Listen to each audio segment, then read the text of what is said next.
Hi, welcome to Third Stall Woodworking. My name is Andy and I designed and built this Lego table. It has some cool features for both kids and adults. It starts off with a 20-inch by 20-inch permanently affixed Lego base plate on the top. It has these two side troughs to lay your Lego pieces out while you're designing and building. Legos themselves are stored in these slide-out tubs on either side. It's built at just the right height to play with on the floor, or if you want to play with it on a table, I can simply collapse these legs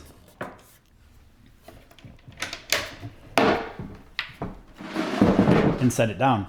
If you're a parent like me who likes to keep things nice and tidy when not in constant use, this gives a small form factor for me to be able to store away in the corner. Stick around to see how I built this and how you can build one of your own. First things first, I had to gather my supplies. The main thing we need is a 4-foot by 4-foot, 1/2-inch thick sheet of plywood. I've got 4 Lego base plates, a handle, the 2 Lego storage tubs. These are Sterilite brand and they're readily available. I've got the 4 locking hinges for the legs. All of these components are listed in the shopping list page of the plan set. I created this 18-page plan set and it includes your part list, dimensions, a cut list. It has a layout diagram to maximize the usage of your plywood and 1-to-1 printable templates for the curves on the frame and the leg support. These plans are available on Etsy or my website, thirdstallwoodworking.com. The next step for me is to start breaking down this plywood and building the frame.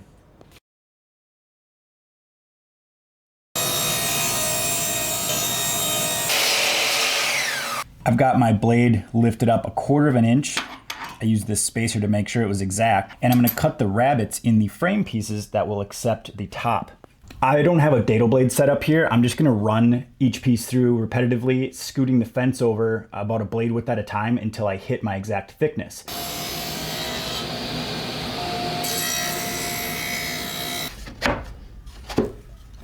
I'm getting ready to cut the 45-degree miters on these table frame pieces. There's 2 matching pieces on either end, and a little tip is to tape them together before you cut them. That way, after they're cut, you know that the lengths of each mating piece is the exact same. I've got the miter gauge set up here on the table saw, and I set the blade to 45 degrees.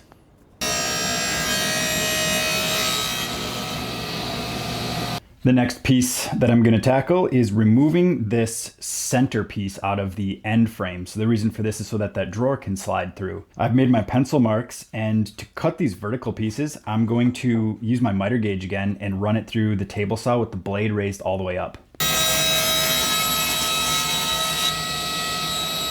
With those vertical cuts done, I've got to remove the remainder here. I set my fence this distance away from the blade, and what I'm gonna do is something I'll call a reverse plunge cut. Rather than try to hold this while I raise the blade, I'm going to use this scrap board and I'll clamp this onto the table saw so it holds it down.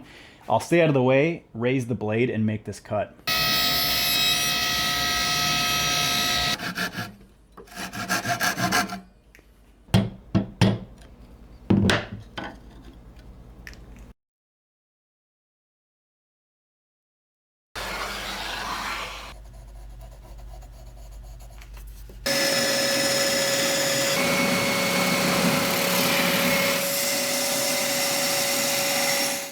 I'm taking a pause from building the frame to work on the legs.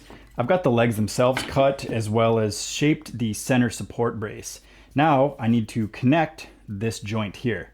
There's a few different ways I could do this. I could use pocket holes, floating tenons, but I'm going to use dowels. I've got this relatively cheap 1/4-inch dowel jig. I marked a center line on the support brace, lined these up, transferred the line over to the leg. Now I'll take my jig and center that line on my pencil mark, clamp that on. I'll add some glue in the holes, stick the dowels in, and clamp them together.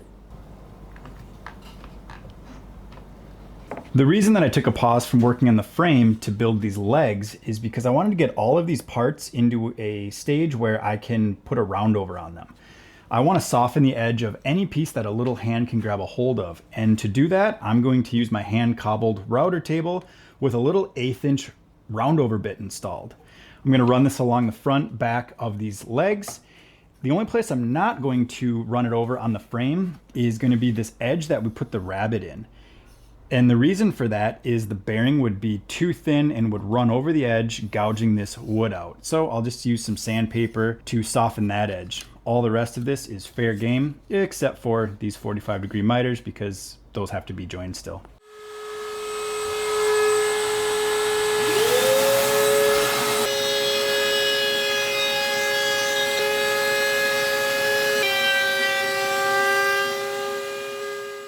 I've got my top cut out now, and I sanded this as well as the 4 frame pieces down to 120. I'm getting ready to do the glue up. I've got all my stuff laid out here. Glue ups are always stressful, especially when there's this many pieces all coming together at once.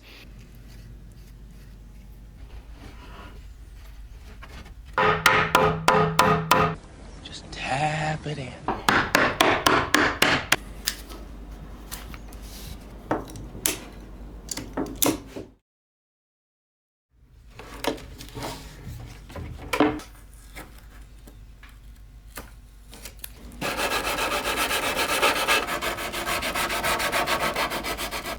I'm doing a little bit of a dry fit here. I've got everything laid out where it will pretty much eventually go. The legs are sitting up on the hinges. And what I need to do now is make some runners for these tubs. It's upside down now, but you can imagine if it's flipped over, these would fall right off. With these parts cut to size, I can now glue them on. If you're following the plans, this is part G, and then part H goes on top of it. I use these little right angle corner clamps here, and that just helps me so I can kind of drop this right into place without having to try to measure. And then I'm going to use some 3/4 inch brad nails and tack it in.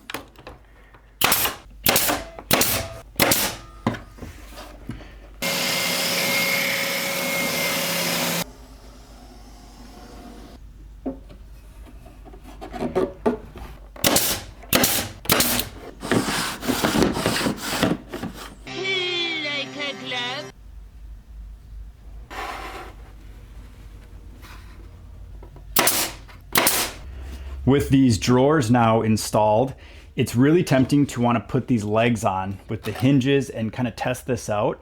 But I know if I do this, I'm going to drill holes into this and have to take all those screws right back out to apply a finish.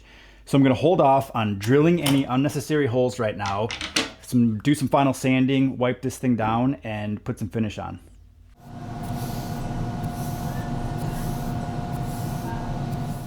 I took this down into the basement and gave it 1 coat of a water-based polyurethane with a brush, and that really raises the grain of this plywood. So I'm taking some 180 grit sandpaper and just lightly removing all of that raised grain, smoothing it out before I apply 2 more coats.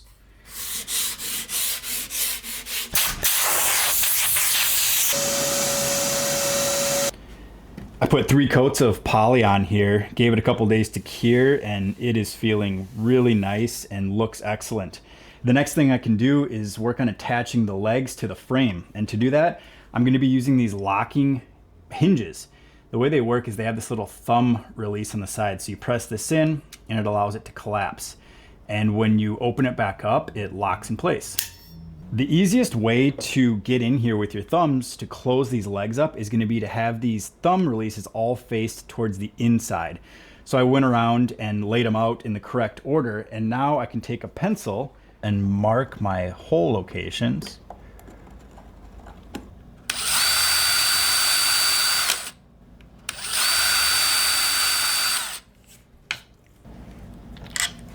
These are number 8 1/2-inch screws. These hinges didn't come with them, but that's okay because more than likely it would have come with 3/4 inch, and 3/4 inch would go straight through the other side of these legs, which we would not want. I want these legs to sit evenly in the frame with about a 1/2-inch gap in between. And to accomplish that, following the plans, I spaced them out away from the frame 7/8 of an inch.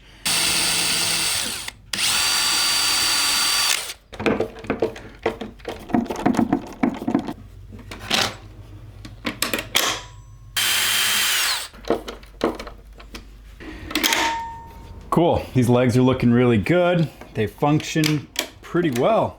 Super happy, everything's nice and square. So the next thing I can do is get ready to attach the Lego base plates. If you remember when I finished this, I did not finish the center area. So that's raw plywood, but I'm gonna scuff that up so that the adhesive sticks a little better. And then I'm also going to scuff up the back of these plates. I learned something while I was putting these in place. I initially planned to just butt them all up right at the center point, side by side. But I grabbed a Lego just to try it out, and I noticed that if I do that, it won't fit. There actually needs to be about a 1/16 of an inch or less gap in between these plates in order to apply a brick over a seam. So what I need to do is lay these all out, and then I'm going to glue these one at a time. I'll remove the connections, take this one out, and apply my adhesive.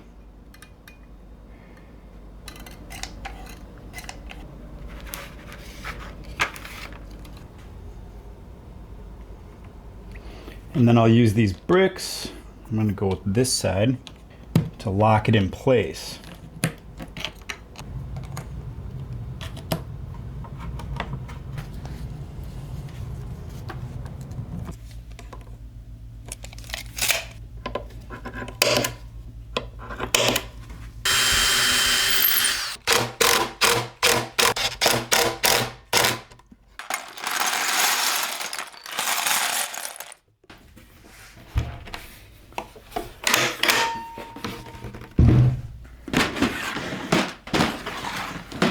Well, this came out perfect. I'm really happy with it, and I'm excited to give it to my daughter for her birthday. If you want to build one of your own, please check out the plans, thirdstallwoodworking.com, or on Etsy. I'll have links to those in the description.